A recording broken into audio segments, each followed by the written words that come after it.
দুদফায় vote 23 ও 29 April. আগামী বৃহস্পতিবার 23 April প্রথম দফার ভোট। ইতিমধ্যেই তার চূড়ান্ত প্রস্তুতি চলছে। স্বচ্ছ ভোট করতে আরো কড়া কমিশন। আর রাজ্যের 294টা বিধানসভা কেন্দ্রের মধ্যে ভাঙড় বিধানসভায় এবার প্রতি বুথে থাকবে দুটি করে ইভিএম। দুটি করে ইভিএম থাকবে ভাঙড় বিধানসভার প্রত্যেকটা বুথে। প্রতিটি বুথে দুটি করে ইভিএম থাকবে। খুব বিষয়, দুটি করে কেন ইভিএম থাকবে তার পিছনে কারণ হচ্ছে ভাঙড়ে এবার মোট প্রার্থীর সংখ্যা হচ্ছে 19।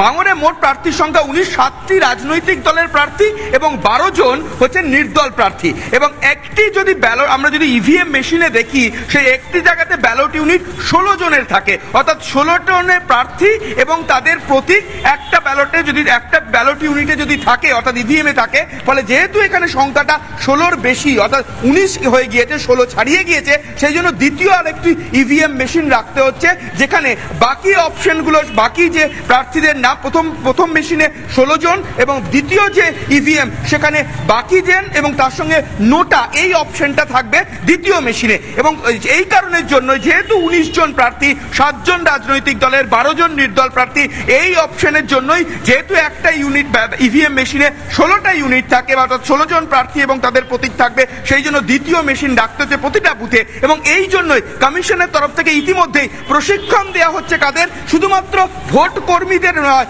ভোট কর্মীদের পাশাপাশি যারা ভোটার রয়েছেন তাদেরকেও কিন্তু এই বিষয়ে প্রশিক্ষণ দেওয়া হচ্ছে নির্বাচন কমিশনের তরফ থেকে। এবং কারণ যাতে কোনো রকম ভোটের দিন যাতে কোনো রকম অসুবিধা না হয় বা কোনো রকম বিভ্রান্তিতে না পড়েন ভোটাররা, সেই কারণে আগে থেকেই ভোটারদের পাশাপাশি ভোট কর্মীদের পাশাপাশি ভোটারদেরও প্রশিক্ষণ দেওয়া হচ্ছে।